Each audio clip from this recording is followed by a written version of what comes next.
함께 읽은 이 본문 말씀은 상당히 유명한 말씀이라고 생각합니다. 믿는 사람들뿐만 아니라 교회를 다녀본 적이 없는 사람도 성경에는 물 위로 이렇게 걸어가는 그런 이야기가 있다고 하더라 하는 걸 한 번쯤 들어볼 정도로 유명한 이야기, 그리고 동시에 아주 감동적인 이야기입니다. 제가 이 서두에 여러 가지 이 도입과 관련한 이야기를 다 생략을 하고 제가 바로 그냥 좀 본문의 핵심 그 질문을 우리가 좀 했으면 좋겠습니다. 여러분, 베드로가 지금 물 위로 걷는 이야기입니다. 자, 이 이야기의 핵심과 본질이 무엇일까요? 우리는 물 위로 걷는 이야기가 워낙 신기하기도 하고 좀 특별한 느낌이 있기 때문에 베드로가 물 위로 걸어갔다고 하는, 자, 여기에 이제 우리가 집중을 할 수 있는데, 이것은 어디까지나 현상이라는 사실을 생각을 해야 되겠습니다. 현상에 집중을 하기보다는 이 현상 더 깊이 있는 그 본질에 집중하는 것이 중요합니다. 자, 이 이야기의 본질은 어디 있느냐 하는 것이죠.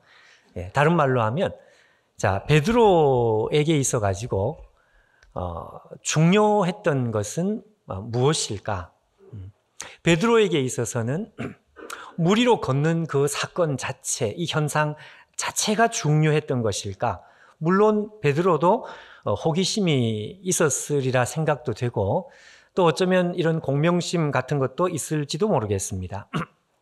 자, 그런데 하나님께서는 사람의 호기심을 채우기 위해서 기적을 행하시는 하나님은 아니시죠.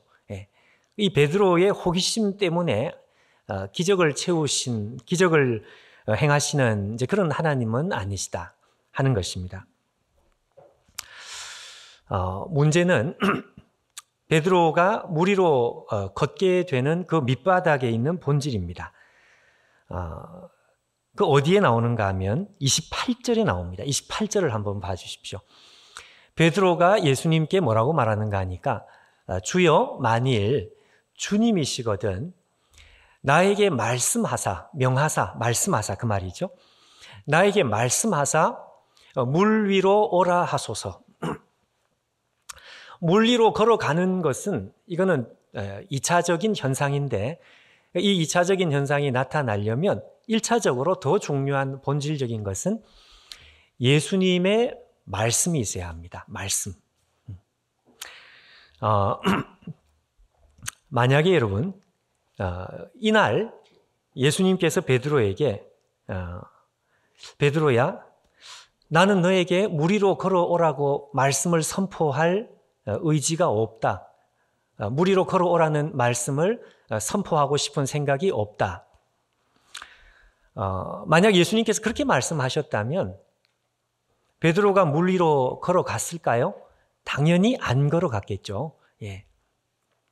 만약 그럼에도 불구하고 물 위로 걸어갔다고 한다면 물 위로 걷는 게 아니라 바로 빠졌겠죠. 자, 요는 어디에 있는가 하니까 물 위를 걸었든지 하늘 위를 걸었든지 그것은 다 두 번째 문제고요. 베드로에게 있어서 중요한 것은 예수의 말씀이었습니다. 예수님의 말씀. 자, 그러니 여러분, 우리가 이렇게 정리할 수 있습니다. 베드로는 물 위에 자기의 몸을 얹은 것이 아니고요. 그건 두 번째고, 물 위에 자기의 몸을 얹은 게 아니고 하나님의 말씀에 자기의 몸을 얹어 놓은 것입니다. 이걸 여러분, 우리가 구분을 해야 되고, 이게 중요하다는 사실을 우리가 생각을 해야 되죠. 우리가 하늘 위를 예를 들어서 날아 올라가고 싶다. 누가 우리에게 하늘 위를 날아갈 수 있게 해주겠다. 그럼 여러분, 우리가 제일 먼저 무슨 생각을 할까요? 내가 타는 비행기가 뭘까? 이런 생각을 하지 않겠습니까? 마찬가지 지금 베드로에게 있어서 물 위가 중요한 것이 아니고 이 물 위를 걷게 만드는 일종의 배와도 같고 또 하늘로 말하면 비행기와 같고 그 하나님의 말씀이 중요한 것입니다. 말씀. 자, 그러니 오늘 이 사건, 이 이야기의 본질은 베드로가 말씀 위에, 예수의 말씀 위에 자기의 인생을 얹어 놓는 것. 그러고 나서 나타난 현상이 뭔가 하니까 그가 물 위를 걷게 되더라는 것입니다.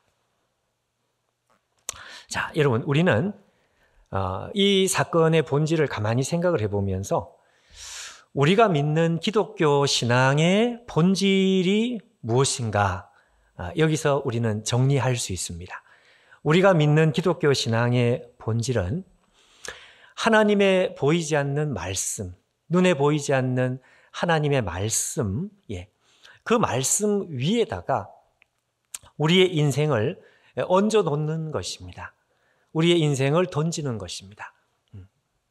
그것이 바다가 됐든지 하늘이 됐든지 어디가 됐든지 그거는 중요한 것이 아니라 하나님의 말씀이라고 하는 영원한 하나님의 말씀, 그 말씀에 우리가 우리의 인생을 고스란히 올려놓는 것이죠. 이게 우리가 믿는 신앙의 본질이다 이거죠. 본질. 이걸 여러분 우리가 기억을 해야 되겠습니다.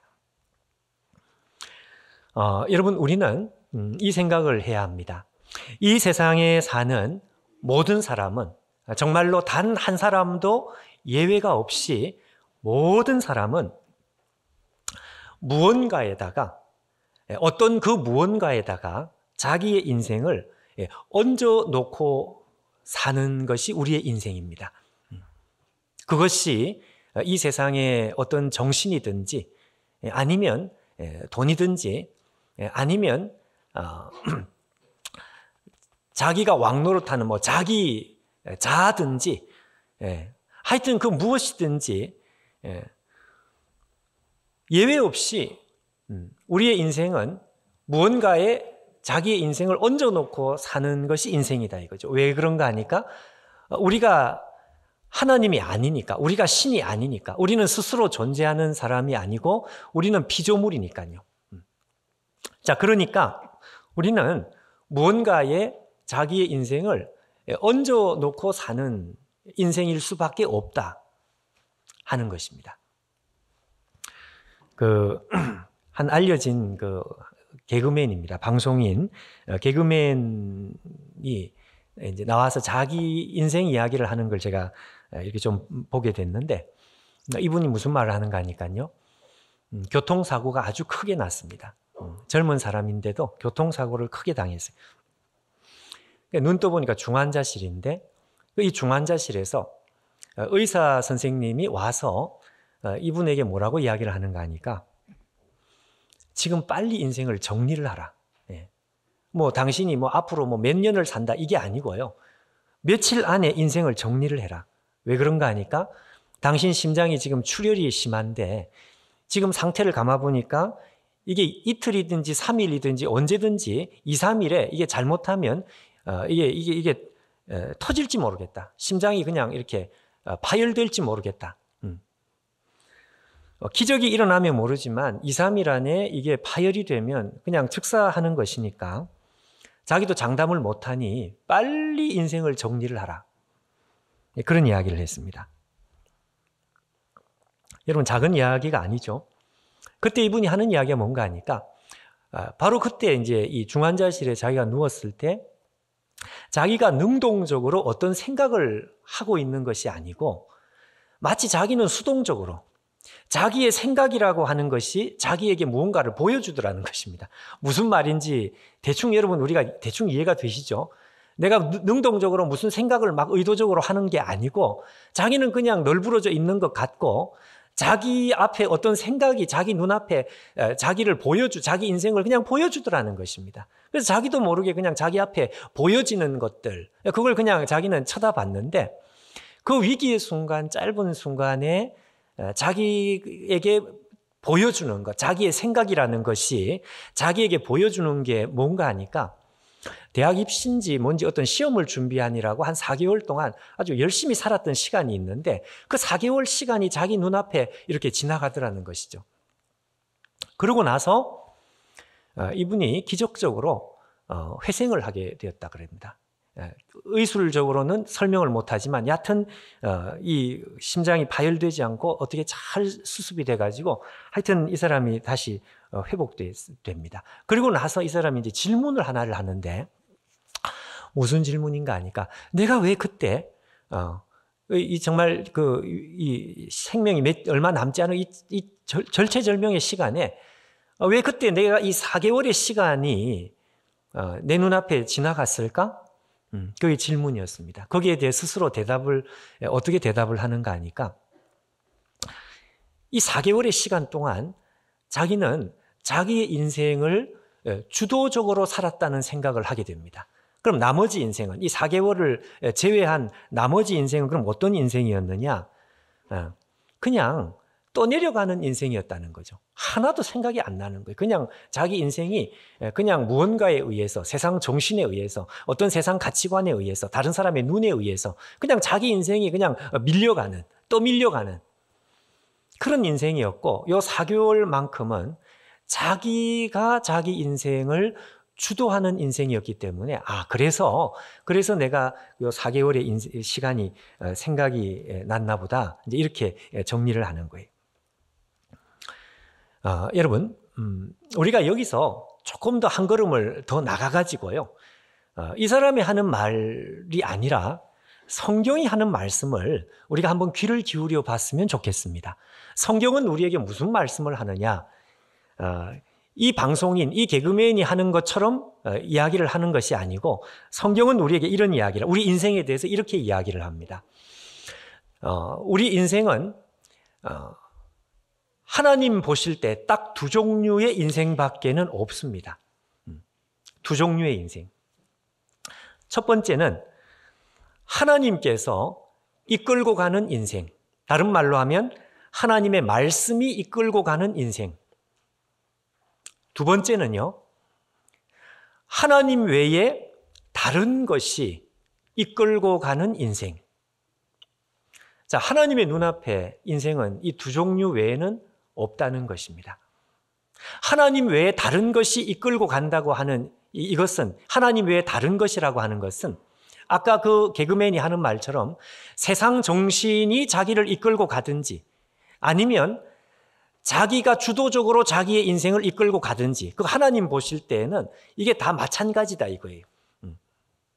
누가 인생을 이끌어 가든지 자기가 이끌어 가든지 세상이 이끌어 가든지 얕은 하나님 외에 다른 것이 인생을 이끌어 가든지 그거 다 마찬가지다. 그러니까 결국은 두 가지 종류의 인생밖에는 없는 것이다. 하나님의 말씀이 이끌어 가든지 아니면 하나님의 말씀 외에 다른 것이 우리의 인생을 이끌어 가든지 이렇게 성경은 우리의 인생을 두 종류로 그렇게 나눕니다. 우리가 믿는 믿음이란 뭐냐? 신앙이라는 것은 도대체 뭐냐?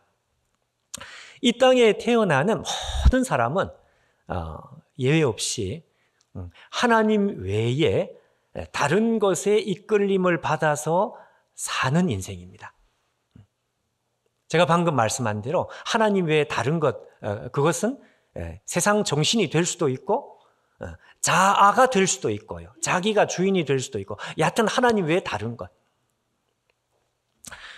하나님 외에 다른 것이 이끌어가던 인생이 어느 날 정신을 차리는 거죠. 하나님 외에 다른 것이 이끌어가는 인생은 이게 멸망이 되는 것이구나. 이것은 인생이 끝나는 것이구나. 이것은 죽는 것이구나. 그래서 어느 순간에 정신을 차리고 오늘 설교 제목처럼 버스를 갈아타는 것입니다. 우리가 믿는 신앙이라고 하는 것은 그렇게 말할 수 있습니다. 말 그대로 버스를 갈아타는 거예요. 오래전에 나온 그 오락 영화, 그 액션 영화 중에 하도 유명해서 제가 오래전에 본 기억이 있습니다. 터미네이터만 유명한 게 아니고 오래전에 나온 영화 중에 스피드라는 영화가 있었습니다. 스피드. 연세가 조금 있으신 분들은 다 이해를 이제 내용을 다 기억을 하시는지 모르겠는데 내용이 워낙 간단해서 뭐 기억하고 자시고 할 건데 한 번 본 사람 아마 기억이 나실 때 이 스피드라는 영화가 무슨 내용인가 하면요. 내용은 아주 간단해요. 버스가 가는데 근데 악당이 이 버스에다가 폭탄을 이제 장치를 하는 거죠. 그러고 나서 이제 그 무선으로 이렇게 이제 협박을 하는 것입니다. 버스에 타고 있는 사람들에게 하는 말이 뭔가 하니까 이 버스가 폭탄을 실었는데 이 버스가 50마일, 키로로 말하면 약 한 80km 뭐 정도 될 것 같아요. 시속 80km로 이상으로 달려야 되고 80km 밑으로 이 속도가 떨어지면 바로 그냥 폭발을 해버린다. 그러니까 시속 80km 밑으로 내리지 말고 시속 80km 이상으로 계속 달리든지 어떻게 하라 뭐 이렇게 해가지고 악당이 협박을 하는 것입니다. 여러분 한번 생각해 보십시오. 내용이 무슨 내용인지 아시겠죠?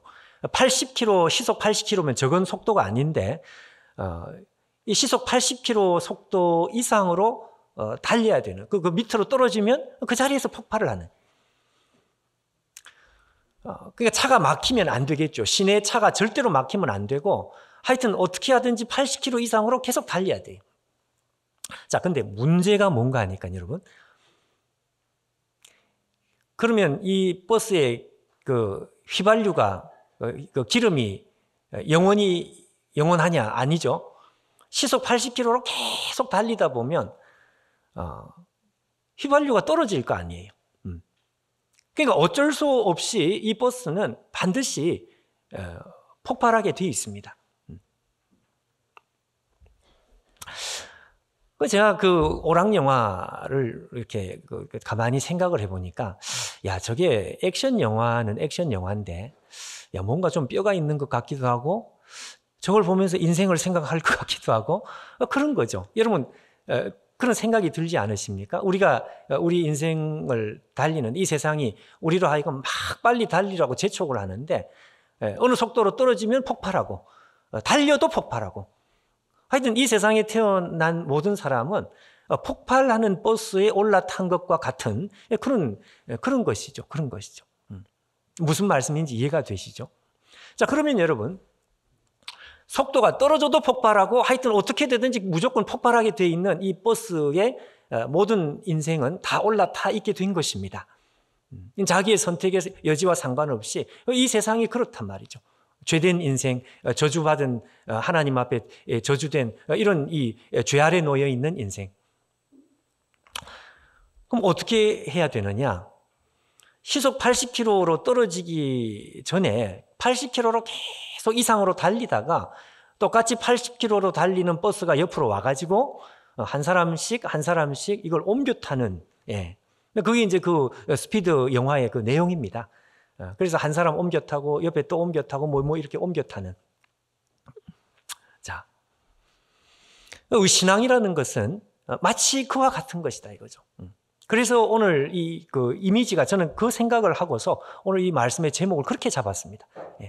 우리 인생은 마치 그와 같은 것이다.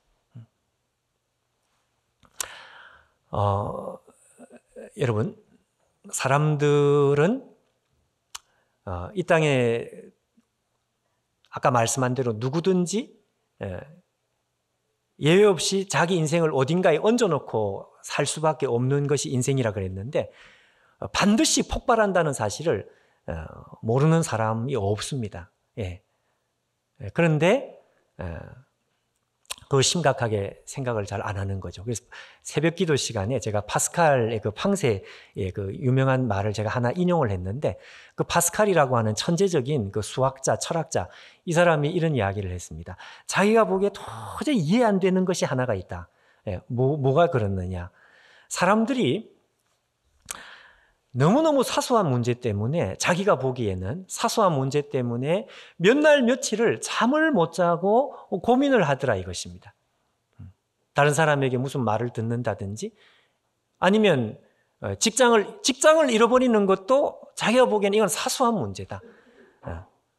진짜 심각한 문제는 이 파스칼이 하는 말은 죽음이다. 이게 죽음.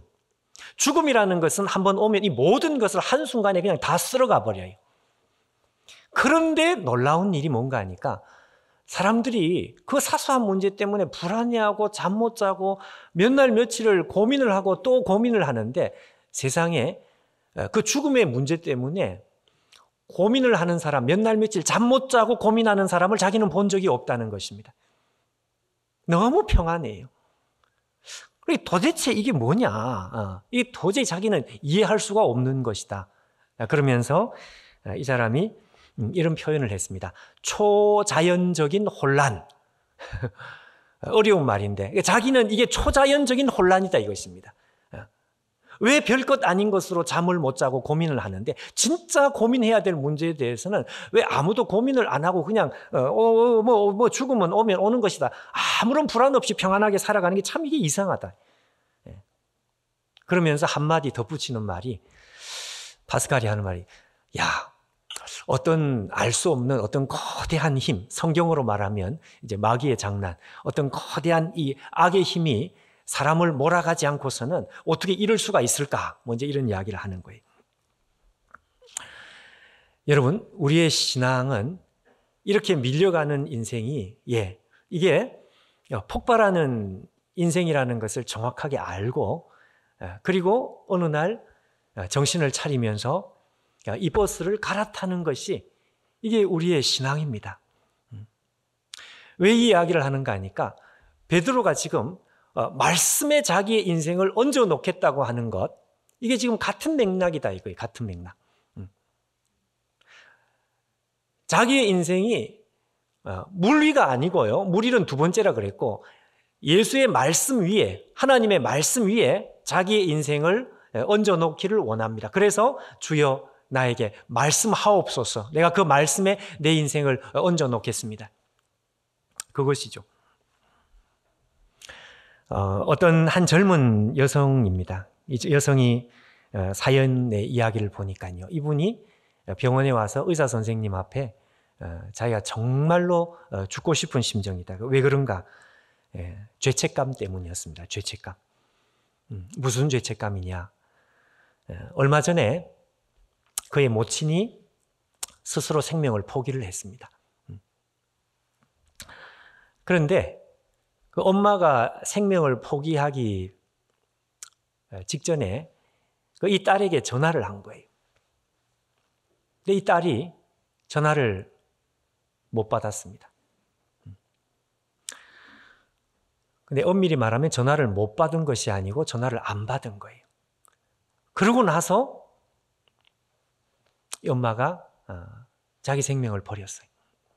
그러니까 이 딸의 마음속에 있는 이 죄책감이라는 것이 이루 말로 다 할 수 없어요. 엄마를 잃은 슬픔도 슬픔이지만 그 자기 때문이라 생각을 하는 거죠.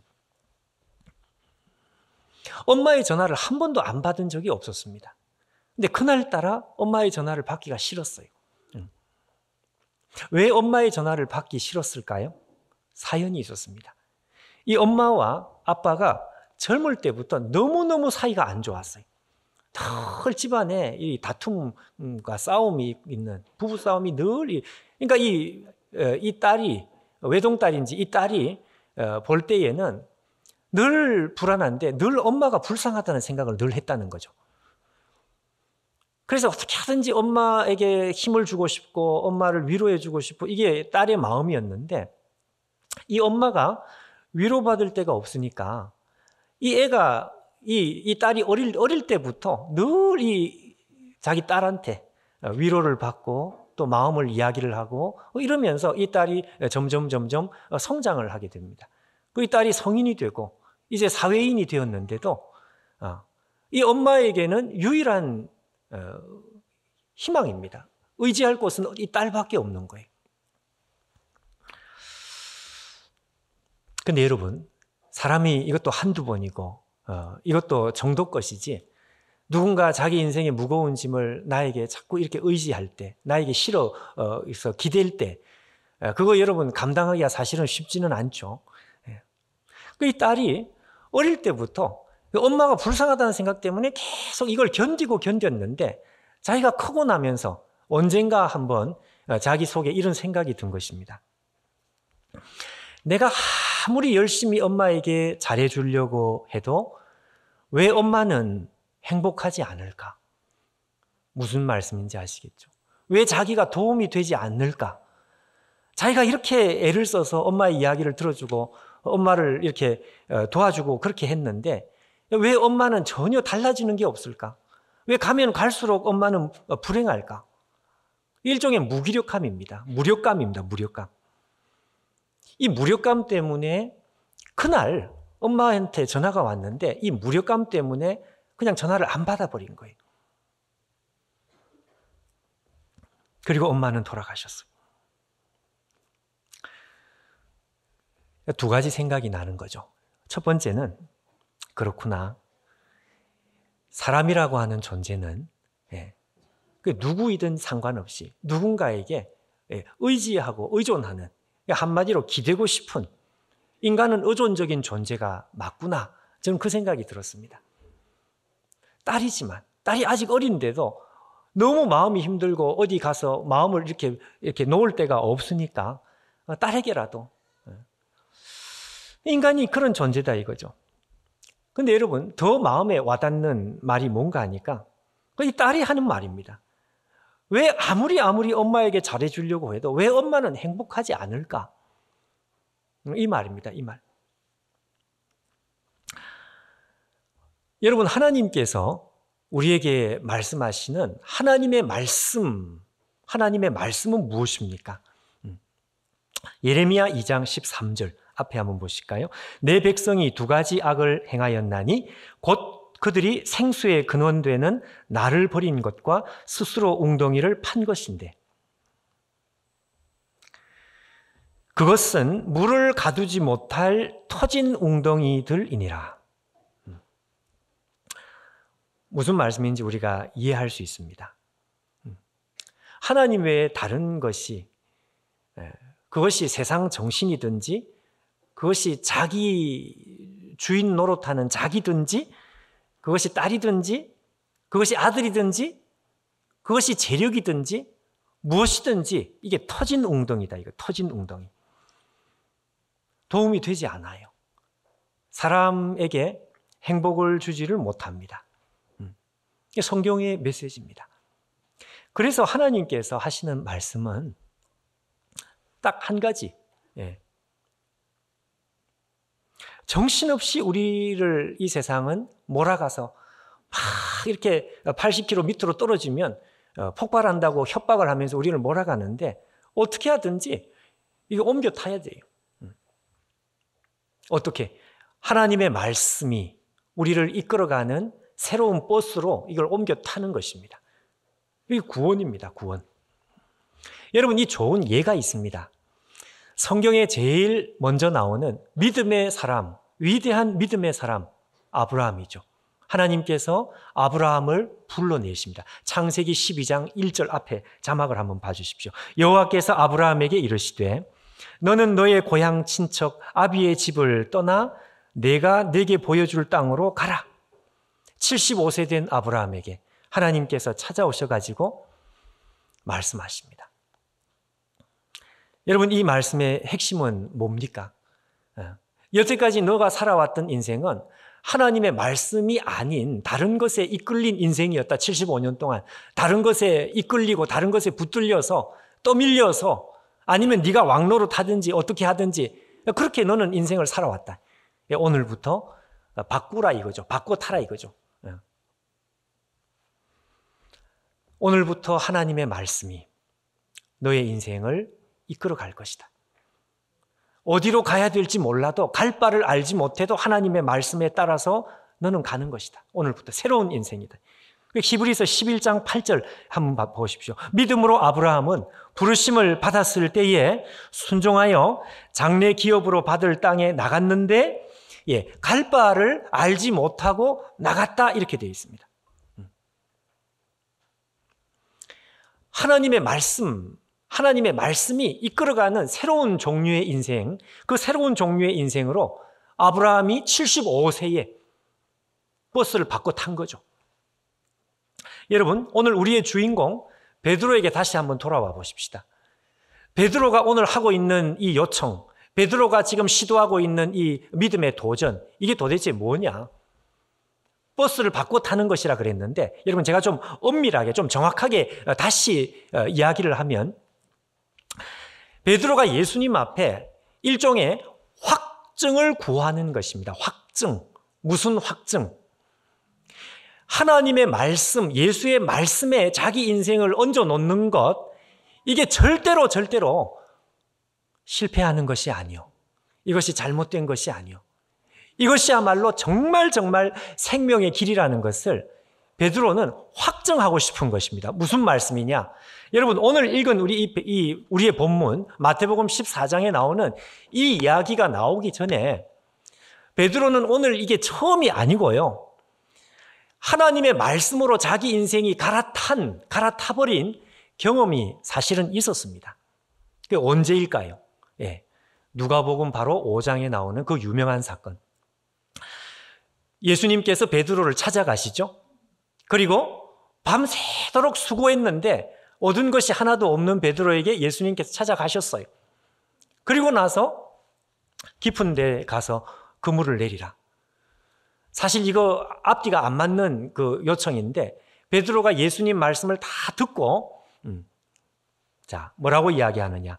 누가복음 5장 5절을 한번 보십시오. 시몬이 대답하여 이르되 선생님, 우리들이 밤이 새도록 밤이 맞도록 수고하였는데 얻은 것이 없지만은 자, 그다음 중요한 표현입니다. 말씀에 의지하여 내가 그물을 내리리다. 예수의 말씀을 다 듣고 나서 베드로의 마음 속에 새로운 변화가 생겼습니다. 내 인생을 바꿔야 되겠구나. 내가 여태까지 살아온 방식하고는 새로운 방식의 인생으로 내가 하나님 앞에 결심을 해야 되겠구나. 예수의 말씀, 하나님의 말씀 안에 여기에 생명이 있는 것이구나. 그래서 예수님 앞에 하는 고백이 밤이 새도록 수고했는데 얻은 것이 없습니다. 그렇지만 내가 당신의 말씀에 내 인생을 얹어놓기를 원합니다. 그리고 나서 어떤 일이 벌어집니까? 대박 사건이 일어나죠. 물고기가 그물이 찢어질 정도. 그런데 여러분 우리가 잘 아는 대로 그물이 찢어질 정도로 물고기가 잡혔는데 베드로는 좋다는 표현을 안 해요. 우리 같으면 뒤집어질 것 같고 그냥 뒹굴 것 같은데 베드로가 뭐라고 이야기합니까? 5장 8절에 이렇게 되어 있습니다. 누가복음 5장 8절. 시몬 베드로가 예수의 무릎 아래 엎드려 이르되 주여 나를 떠나소서 나는 죄인이로소이다. 누가 물어봤습니까? 죄인인지 아닌지? 느닷없이 하는 소리입니다. 이게 무슨 말이에요 도대체? 그냥 봐서는 이게 무슨 말인지 이해가 안 돼요. 아니 대박 났으면 그럼 좋다든지 고맙다든지 뭐 이런 이야기가 나와야 되는데 느닷없이 나는 죄인입니다. 죄인이라는 말이 이게 무슨 말입니까? 자기가 여태까지 잘못 살았다는 이야기입니다. 네. 내가 여태까지 폭발하는 버스에 올라타서 이게 터지는 버스인지도 모르고 터지는지 어쩌면 알지만 아무 대안이 없이 이렇게 살았던 거, 이거 대단히 잘못된 인생이었다. 하나님의 말씀에 이끌리는 인생이 아니었다.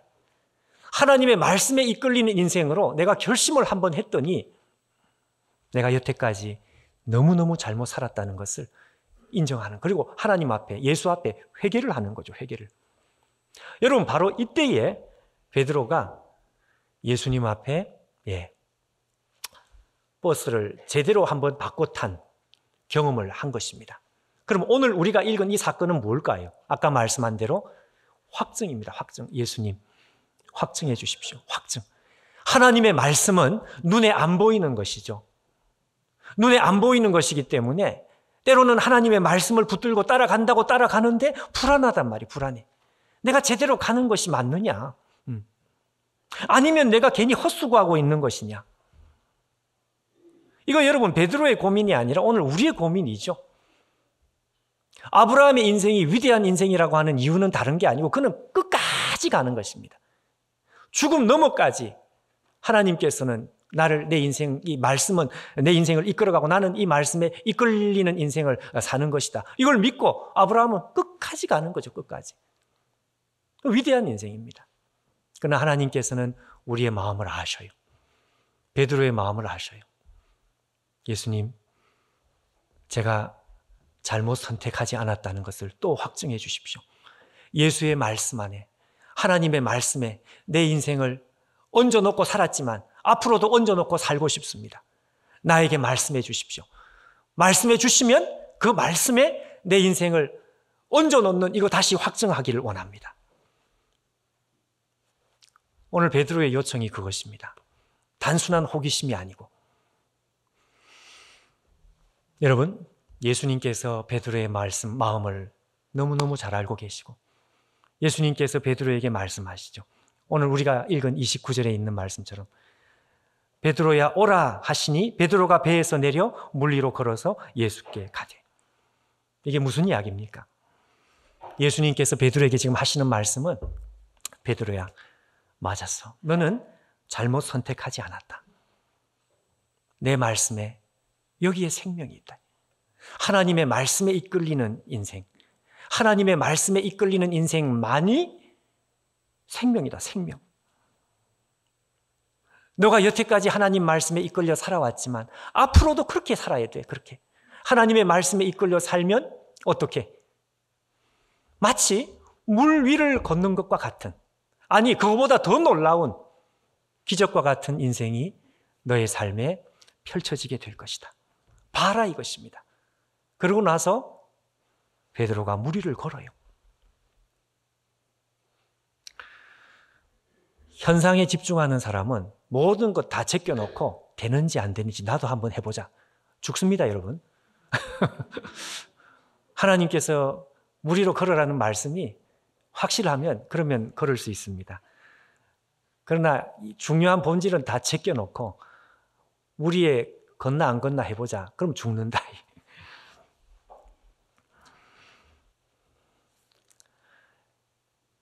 예수님께서는 이 베드로의 마음을 잘 알고 계셨어요. 오늘 우리의 불안을 알고 계십니다. 손에 잡히지 않고 눈에 보이지 않는 하나님의 말씀, 그러나 그 말씀에 생명이 있고 영생이 있고 그 말씀이 우리를 이끌어가는 인생, 이게 참된 인생이다. 그거 여러분 하나님께서 우리에게 확증을 해주시기를 원하십니다. 그래서 우리 가운데 기적은 또 일어나는 것이죠. 사도 바울이 말하는 것처럼 사방으로 우겨싸움을 안 당하는 게 아니고 우리는 우겨싸움을 당합니다.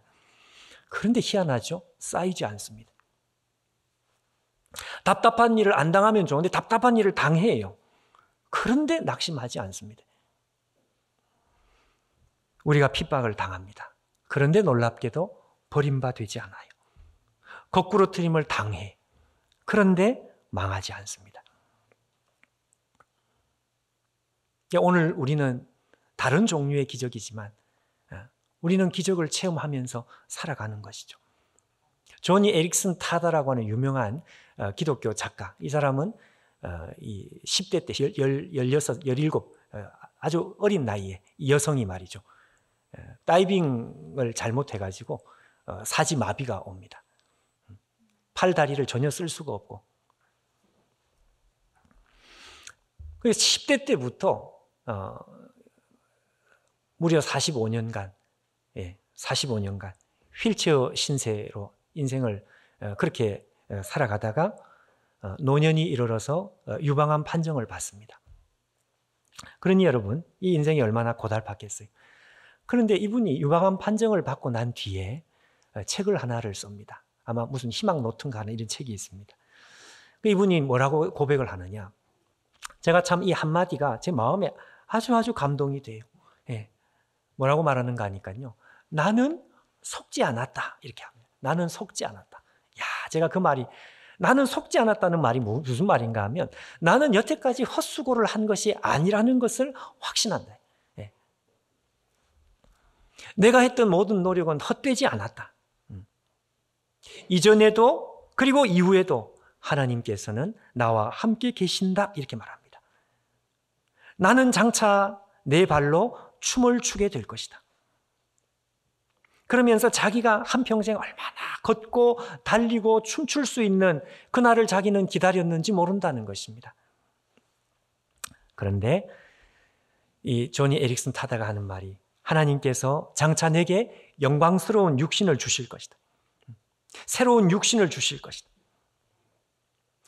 하나님께서 새로운 다리를 나에게 주시는 그때에 내가 하나님께 받은 새로운 다리를 가지고 내가 제일 먼저 하고 싶은 일, 그 다리로 무릎을 꿇고 하나님 앞에 감사할 것이다. 지난주에 우리 그 박지혜 교수님 간증하는 중에 말이죠. 우리가 다 함께 들었죠. 그 햇빛 한 조각이 들어오는 것이 너무너무 힘들고 햇빛을 보는 자체가 힘든 그런 이 극심한 우울증. 그런데 자기 속에 또 기적은 일어납니다. 하나님께서 그를 만나 주시니까 참 아름다워라 주님의 세계는 그 연주하셨죠. 옛날 찬송 78장인데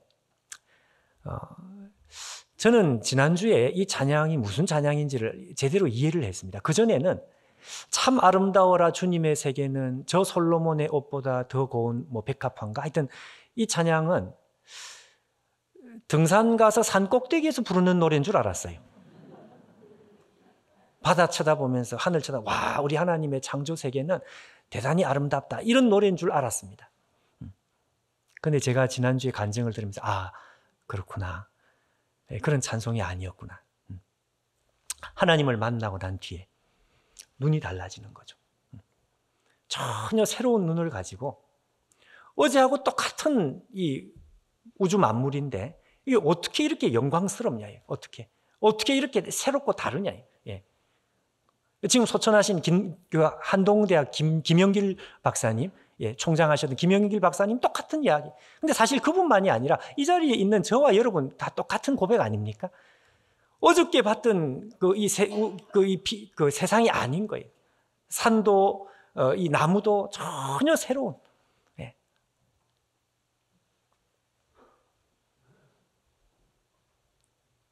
대학 2학년 때 저는 우리 이 주님을 제대로 만나서 버스를 제대로 갈아타고 난 뒤에 이 놀랍다. 한 3개월 정도 그 마음에 이 차오르는 이 감동이 이게 3개월 정도가 식지를 않아요. 그게 없어졌나 싶었는데 어느 때 누구 앞에서 제 이야기를 이렇게 한마디 하면 그냥 왈칵 눈물이 나는 거예요.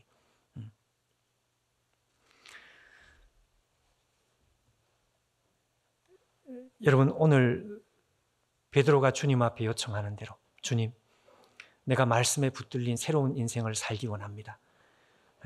이전에 내가 버스를 옮겨 탔지만